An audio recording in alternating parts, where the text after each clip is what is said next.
റസൂൽ സല്ലല്ലാഹു അലൈഹി വസല്ലമയോ സ്വഹാബത്തോ ജന്മദിനം ആഘോഷിച്ചതായിട്ട് റസൂൽ സല്ലല്ലാഹു അലൈഹി വസല്ലമയുടെ ജന്മദിനം ആഘോഷിച്ചിട്ടുണ്ടോ ഇല്ലേ എന്നുള്ളത് സിംസാറിലെ കുലവി തന്നെ പറയട്ടെ.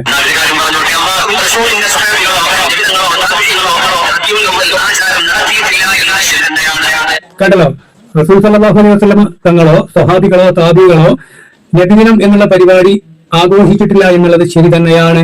റസൂൽ സല്ലല്ലാഹു അലൈഹി വസല്ലമയുടെ ജന്മദിനം ആഘോഷിക്കൽ ഇസ്ലാമിലൊരു പുണ്യമുള്ള കാര്യമാണോ, അല്ലെങ്കിൽ പ്രത്യേകം പുണ്യം അർഹിച്ച് അല്ലെങ്കിൽ പുണ്യം ലഭിക്കുന്ന കാര്യമായിട്ട് ചെയ്ത് പോകേണ്ട കാര്യമാണോ എന്നുള്ളത് എല്ലാവർക്കും അറിയുന്ന കാര്യമാണ്.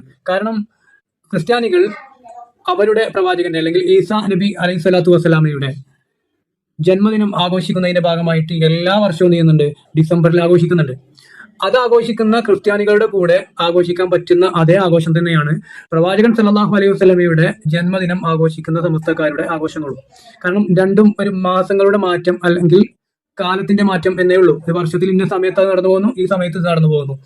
കാരണം ഇങ്ങനെയുള്ള പ്രവർത്തനങ്ങൾ ജൂത ക്രിസ്ത്യാനികളുടെ ആശയമാണ്, അത് അംഗീകരിക്കാൻ പറ്റില്ല, അത് ഇസ്ലാം അംഗീകരിച്ചിട്ടില്ല എന്നുള്ളത് സിംസാർ ലഖൂദവി എന്ന് പറയുന്നുണ്ട്. അദ്ദേഹത്തിന്റെ വാക്കുകൾ നമുക്കൊന്ന് കേൾക്കാം.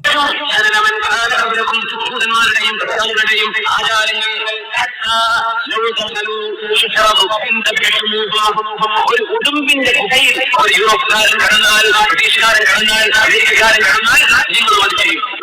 ഒരു ഉടുമ്പിന്റെ ഗുഹയിൽ യൂറോപ്പുകാരൻ കടന്നാൽ എന്നല്ല, സത്യത്തില് ജൂത ക്രിസ്ത്യാനികൾ എങ്ങനെയാണോ അവരുടെ ആചാരങ്ങളുമായി ബന്ധപ്പെട്ടു പോകുന്നത് അതുപോലെ തന്നെ ജൂത ക്രിസ്ത്യാനികളുടെ ആചാരം അതുപോലെ ഏറ്റെടുത്ത് ചെയ്യുന്ന രീതിയിലേക്ക് മുസ്ലിങ്ങൾ എത്തും എന്നാണ് പറഞ്ഞത്. അല്ലാതെ ഇന്നത്തെ യൂറോപ്പിൽ ചെയ്യുന്ന കാര്യങ്ങൾ ചെയ്യും ആ രീതിയിലല്ല പറഞ്ഞത്. അല്ലെങ്കിൽ അവിടെ ഉള്ളത് ഇവിടെയുള്ള ഒരു മുസ്ലിങ്ങൾ ബാക്കിയുള്ളവർക്കൊന്നും മുസ്ലിങ്ങളില്ല എന്നൊന്നുമില്ല. അദ്ദേഹത്തിന്റെ ആ ഒരു വിശദീകരണവുമായി ബന്ധപ്പെട്ട് സംസാരിക്കുന്നതാണ് മനസ്സിലാക്കാം.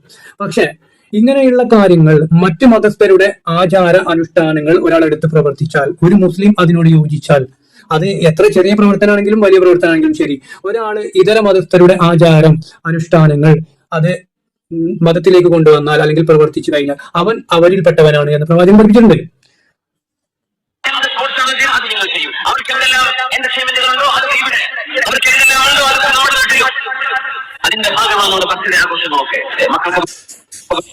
കേട്ടല്ലോ, അപ്പൊ അതിന്റെ ഭാഗമാണ് ബർത്ത്ഡേ ആഘോഷങ്ങളൊക്കെ നടക്കുന്നത്. എന്തിന്റെ ഭാഗം? ജൂത ക്രിസ്ത്യാനികളുടെ ആചാര അനുഷ്ഠാന അല്ലെങ്കിൽ അവരുടെ പ്രവർത്തനങ്ങളുടെ ഭാഗം. അത് നമ്മളും ചെയ്യണം. അത് ബർത്ത്ഡേ എന്ന് പറയുമ്പോൾ തെറ്റ്, ജന്മദിനം ആഘോഷിക്കാന്ന് പറയുമ്പോൾ ശരി, അല്ലെങ്കിൽ മീലാദാഘോഷം എന്ന് പറയുമ്പോൾ അത് പുണ്യമുള്ള കാര്യം, ഇങ്ങനൊന്നുമില്ല. റസൂൽ സല്ലല്ലാഹു അലൈഹി വസല്ലമ അങ്ങനെ പ്രവർത്തനം ചെയ്തിട്ടില്ല എന്നും സിംസാർ ലഖൂദവി തന്നെ പറയുന്നുണ്ട്. നമുക്ക് വഴിയെ കേൾക്കാം. പ്രവാചകനോ പ്രവാചകന്റെ സ്വഹാബത്തോ ചെയ്തിട്ടില്ല എന്ന് അദ്ദേഹം പറയുന്നുണ്ട്. അപ്പൊ ഈ ആചാരം എവിടെ നിന്ന് വന്നു? ക്രിസ്ത്യാനികളിൽ നിന്ന് വന്നു. ക്രിസ്ത്യാനികൾ ഓരോന്ന് ചെയ്യുമ്പോൾ അത് ഒന്നും വേണ്ട, ഇങ്ങനെ LED മാലകളൊക്കെ തൂക്കി അതൊക്കെ വലിയ അലങ്കാരമാക്കി അതിനുമായി വേണ്ടി ജാഥ വിളിച്ച് അതിന് കുറച്ച് ഭക്ഷണ വിതരണമൊക്കെ നടത്തി, മധുര പലഹാരങ്ങളുടെ വിതരണം നടത്തി, ഇതൊക്കെ പുണ്യമുള്ള കാര്യമെന്ന് പറഞ്ഞ് അതിനൊരു മൗലിദ് ഓതി. ഈ മൗലിദ് എന്ന് പറയുന്ന ആചാരം തന്നെ എന്ന് വന്നത് റസൂൽ സല്ലല്ലാഹു അലൈഹി വസല്ലം മരിച്ചിട്ട് നൂറ്റാണ്ടുകൾ കഴിഞ്ഞിട്ട് വന്നതാണ്. എന്നിട്ടത് പുണ്യകർമ്മമാണ്. റസൂൽ സല്ലല്ലാഹു അലൈഹി വസല്ലം പഠിപ്പിക്കാത്ത വരികൾ ഇങ്ങനെ ചൊല്ലിക്കൊണ്ടിരിക്കുക. അത് സമസ്തക്കാർ 4 ടീമുണ്ടെങ്കിൽ 4 ആൾക്കും 4 വരികൾ വേറെ തന്നെ ഉണ്ടാവും. അത് വേറൊരു വിഷയം. മൗലിദിന്റെ വരികൾ കേട്ടാൽ തന്നെ മനസ്സിലാവും ഇത് ഏതോ ഇസ്ലാമുമായി ബന്ധപ്പെട്ട് അല്ലാത്ത ആളുകൾ എഴുതിയാന്ന് തന്നെ തോന്നുള്ളൂ. കാരണം ആ രീതിയിലാണ് അതിനുള്ള വരികൾ വരെ ഉണ്ടാവുക. മലക്കുൽ മൗത്ത് ഒരാളെ റൂഹ് പിടിച്ചു പോയപ്പോ അത് തട്ടിയിട്ട ചരിത്രങ്ങൾ വരെ പറയുന്ന മൗലിദുകളൊക്കെയാണ് ഇവിടെ നമുക്ക് കേൾക്കാൻ കഴിയുന്നതും. അത് പാടിയാലാണ് ഇവിടെ എന്ത് ചെയ്യുന്നത്, പ്രതിഫലം ഉണ്ടെന്ന് പറയുന്നതും. എന്തായാലും ബാക്കി സിംസാർ ലഖൂദവി തന്നെ പറയട്ടെ. ഇതൊക്കെ ക്രിസ്ത്യാനികളും ജൂതന്മാരുമാണ് കൊണ്ടുവന്നത് എന്നാണ് മൂപ്പര് പറയുന്നത്. എന്ത് ബർത്ത്ഡേ ആഘോഷം? അത് നമ്മളത് ആഘോഷിച്ചാലും നമ്മളെ മക്കളുടേത് ആഘോഷിച്ചാലും ശരി, അത് ഇസ്ലാമിൽ അംഗീകരിക്കാൻ പറ്റുന്ന കാര്യമില്ല. ഇസ്ലാമിൽ അങ്ങനെ കാര്യം ചെയ്യാൻ പറഞ്ഞിട്ടില്ല. ചെയ്താൽ അത് തെറ്റാണ്. മാത്രമല്ല അത് മറ്റു മതസ്ഥരുടേത് എടുത്തു എന്നുള്ളത് കൊണ്ട് ആര് പ്രവർത്തിച്ചോ ആ പ്രവർത്തിച്ചാൽ അവരുടെ മതത്തിൽപ്പെട്ടവനായി എന്നാണ് പ്രവാചകൻ സല്ലല്ലാഹു അലൈഹി വസല്ലം പഠിപ്പിച്ചിട്ടുള്ളത്. അതാണ് സിംസാർ ലഖൂദവി പറയുന്നത്. പക്ഷെ എന്താണ്, വർഷം നബിദിനം മൂപ്പരും ആഘോഷിക്കും. കാരണം എന്താണ്, അത് എങ്ങനെയെങ്കിലുമൊക്കെ പിശാചിന്റെ പിന്നാലെ പോകണല്ലോ. കേട്ടില്ലേ? അവരുടെ ആചാരം നിങ്ങൾ ഏറ്റെടുത്താൽ നിങ്ങൾ അവരിൽപ്പെട്ടവരാണ്, നിങ്ങൾ മുസ്ലിം അല്ല എന്ന് പറയുന്നത് ആര്? സിംസാർ ലഖൂദവി. അദ്ദേഹം ആരോടാ പറയുന്നത്? അദ്ദേഹത്തോട്. കാരണം കൊല്ലം ഇയാൾ എന്ത് ചെയ്യാണ്, പ്രവാചകന്റെ ജന്മദിനം ആഘോഷിക്കുന്നുണ്ട്. പിന്നെ ആരോടെ? മൂപ്പരോട് തന്നെ. അപ്പൊ ഇങ്ങനെയുള്ള ജൂത ക്രിസ്ത്യാനികളുടെ ആചാരമാണ് എന്ത്, ജന്മദിനാഘോഷിക്കല്. അത് പ്രവാചകന്റെ ആണെങ്കിലും അവരുടേത് തന്നെയാണ് എന്നുള്ളതിന് തെളിവുകൾ ഇഷ്ടംപോലെ ഉണ്ട്. അവരെ അത് ആദ്യം തുടങ്ങി വെച്ചതെന്ന് അറിയാം. ഡിസംബർ മാസത്തിൽ ഇവര് എന്നും ക്രിസ്മസ് ആഘോഷിക്കുന്നുണ്ടെങ്കിൽ അത് അവരുടെ ആചാരമാണ് എന്നുള്ളത് ഏത് ബുദ്ധിമുട്ടുകൾക്ക് മനസ്സിലാവുമല്ലോ. എന്നിട്ട് അത് ആഘോഷിച്ചുകൊണ്ടിരിക്കുന്ന ഇയാൾ തന്നെ പറയണേ അത് അവരുടേതാണ്, നിങ്ങൾ അവരിൽപ്പെട്ടവരാണ്, അപ്പൊ ഞാനും അതിൽപ്പെട്ടവൻ തന്നെയാണെന്ന് മൂപ്പർ അംഗീകരിക്കണേ. ആഖ്യാതന്മാർ എന്ത് കൊണ്ടുവരുന്നുവോ അതെല്ലാം നിങ്ങൾ ചിന്തിക്കുന്ന അവസ്ഥ അന്ത്യനാളിന്റെ മുമ്പ് വരാനിരിക്കുന്നുണ്ടെന്ന് ഗൗരവത്തോടെ താക്കീത് നൽകിയാണ് മുഹമ്മദ് റസൂലുള്ളാഹ് സല്ലല്ലാഹു അലൈഹി വസല്ലം. കാരണം ആ പേര് പറയാനുള്ള ഒരു അർഹത കൂടി മൂപ്പർക്കില്ല സത്യം പറഞ്ഞാൽ. കാരണം മൂപ്പര് ആ പ്രവാചകനെതിരെ പ്രവർത്തിക്കുന്ന ഒരാളാണ്. പ്രവാചകനെതിരെ കുറെ പ്രവർത്തിക്കണമെന്നില്ല. പ്രവാചകൻ ചെയ്യരുത് എന്ന് പറയുന്ന കാര്യം ചെയ്യാം, ഇനി ചെയ്യാൻ കൽപ്പിക്കപ്പെടാത്ത കാര്യങ്ങൾ ചെയ്യുക എന്നുള്ളത് കൂടി വരും. കാരണം ഇസ്ലാം ഇന്നദ്ദീന ഇൻദല്ലാഹിൽ ഇസ്ലാം, അത് അള്ളാഹിന്റെ അടുത്ത് നിന്നുള്ള ഒരു മതമാണ്. അതെന്ത് ചെയ്തിട്ടുണ്ട്? അത് പൂർത്തീകരിച്ചു നിന്നിട്ടുണ്ട് പ്രവാചകൻ പറഞ്ഞതാ. അത് നരകത്തിലേക്ക് പോവാതിരിക്കാനും സ്വർഗത്തിലേക്ക് പോവാനുള്ള എല്ലാ കാര്യങ്ങളും പ്രവാചകൻ സാക്ഷ്യപ്പെടുത്തി പറഞ്ഞാണ് ഞാൻ നിങ്ങളെ പഠിപ്പിച്ചിട്ടുള്ളത്. എന്നിട്ട് അതിനെതിരായിട്ട് ഹിജറ 300 വർഷങ്ങൾക്ക് ശേഷം മൗലിദ് കഴിക്കൽ മുമ്പ് പതിവില്ലാത്തതാ, അത് ഹിജറ 300-ന് ശേഷം വന്നതാ എന്ന് മൗലിദ് തന്നെ പറയുന്നുണ്ട്. ഒന്നുകൂടി പറയാം, മൗലിദ് കഴിക്കൽ മുമ്പ് പതിവില്ലാത്തതാ, അത് ഹിജറ 300-ന് ശേഷം വന്നതാ എന്ന് മൗലിദ് തന്നെ പറയുന്നുണ്ട്. എന്നിട്ട് ആ മൗലിദ് ഓതിയാല് പുണ്യം കിട്ടും. എന്നിട്ട് ഏസമാര് പിന്നെ അടിയിൽ അത് ഓതുക, എന്നിട്ട് പോലൊക്കെ പേര് മുസ്ലിമാണെന്നും പറയാം. ഇതിലുള്ള വരികളോ ഇസ്ലാമിന് യോജിക്കുന്ന ഒരു വരിയിലും ഉണ്ടാവില്ല.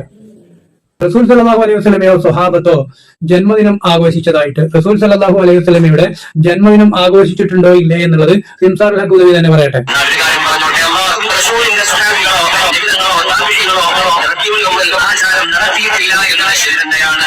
കേട്ടല്ലോ, റസൂൽ സല്ലല്ലാഹു അലൈഹി വസല്ലമ തങ്ങളോ സ്വഹാബികളോ താബികളോ നബിദിനം എന്നുള്ള പരിപാടി ആഘോഷിച്ചിട്ടില്ല എന്നുള്ളത് ശരി തന്നെയാണ്. പിന്നെ ആരാണ് അതൊക്കെ അംഗീകരിച്ച് ചെയ്തു പോരുന്ന ആരാണ്? സമസ്തക്കാരാണ്. ഇത്രയൊക്കെ പഠിച്ച് വിദ്യാഭ്യാസം ഉണ്ടായിട്ടും കൊല്ലം അതിന്റെ മുട്ടുകൂടി നടക്കുന്ന ആൾക്കാരാണ് ഇവരൊക്കെ. എന്നിട്ട് പറയാ നല്ല പുണ്യമുള്ള കാര്യമാണ്, അതിന് കൊട്ടും കോലും എടുത്തിട്ട് മൗലൂദ് ഓതിയിട്ട് അതിന് ജീപ്പിൽ മൗലൂദ് വേറെ, ബാഗ് കൂടി നടന്നാണ് ദഫ് കിട്ടുന്നവര് വേറെ, അതിന് പെണ്ണും മാണും ഒക്കെ ചാടാൻ പോകും. അതിനൊന്നും കുഴപ്പമില്ല.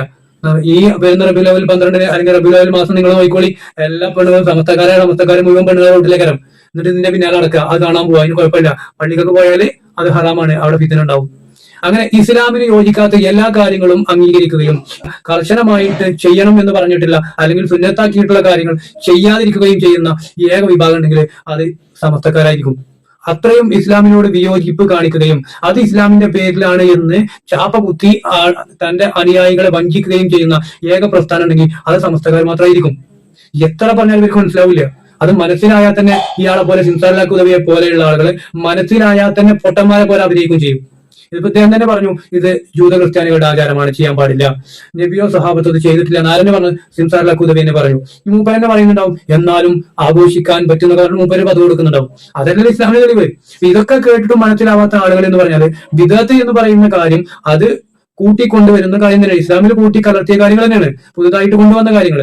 ഈ കാര്യങ്ങൾ അംഗീകരിക്കപ്പെടാൻ പറ്റില്ല, അത് തള്ളിക്കളയേണ്ടതാണ് എന്ന് അല്ലാഹു റസൂൽ പറഞ്ഞിട്ടുണ്ട്. വകുല്ലു ബിദഅത്തിൻ ദലാല വകുല്ലു ദലാലത്തിൻ ഫിന്നാർ, അത് എല്ലാ ദലാലത്തുകളും നരകത്തിലേക്കുള്ളതാണ് പ്രവാചകൻ പഠിപ്പിക്കുന്നുണ്ട്. എന്നിട്ട് ഇവര് തന്നെ കാണിക്കുള്ളൂ. എന്നിട്ട് ഇതൊക്കെ പുണ്യകർമ്മമാണ് എന്ന് പറഞ്ഞിട്ട് കുറച്ച് ആളുകളെ ഇത് പിരിവിട്ടിട്ട് ഇതിനൊക്കെ പൈസ ഉണ്ടാക്കി കുറെ മധുര വിതരണം പലഹാര വിതരണങ്ങളും നടത്തി, പായസം അതുപോലെ തന്നെ മധുരം കലക്കിയ വെള്ളമൊക്കെ ആകെ റോഡ് കൂടി ആകെ തന്നെ. എന്നിട്ട് എവിടെയെങ്കിലും പിന്നെ വല്ല റോഡും ബ്ലോക്ക് ആക്കിയിട്ട് ആകെ എന്തെങ്കിലും ബുദ്ധിമുട്ടുണ്ടാക്കാൻ പറ്റുമെങ്കിൽ റസൂൽ സല്ലല്ലാഹു അലൈഹി വസല്ലം പറഞ്ഞ കാര്യം വിശ്വാസത്തിന്റെ ഭാഗമാണ് എന്ത് വഴിയിൽ തടവ് നീക്കുക എന്നുള്ളത്. ഇത് വഴി ആകെ ബ്ലോക്ക് ആക്കാൻ പറ്റില്ല. കണ്ട റോഡ് മുഴുവൻ ബ്ലോക്ക് ആക്കിയാണ് ഇവിടെ ആഘോഷം മുഴുവൻ ഉണ്ടാവുക. ഇങ്ങനെയുള്ള കാര്യങ്ങൾക്ക് ചുക്കാൻ പിടിച്ചിട്ട് അതൊക്കെ ഇസ്ലാമാണെന്ന് പറയുമ്പോൾ, എന്നിട്ട് ഇത്രയൊക്കെ പഠിച്ചിട്ട് പിന്നെയും അതിന്റെ പുറകെ പോകാന്ന് പറയുമ്പോൾ അതന്നെ വിരോധാഭാസമാണ്. നിങ്ങൾ മനസ്സിലാക്കുക. ഇങ്ങനെ ഒരു ആഘോഷത്തിന് ആരോടും ഇങ്ങനെ ആഘോഷിക്കാൻ കൽപ്പിച്ചിട്ടില്ല, അതിൽ പുണ്യകരമായിട്ട് അംഗീകരിക്കുന്നില്ല എന്ന് മുജാഹിദുകൾ പറയുന്ന അതുപോലെ തന്നെയാണ് സിംസാറുൽ ഹഖ് ഉദവി പറഞ്ഞത്. ബുദ്ധിയുള്ളവരുണ്ടെങ്കിൽ മനസ്സിലാക്കുക.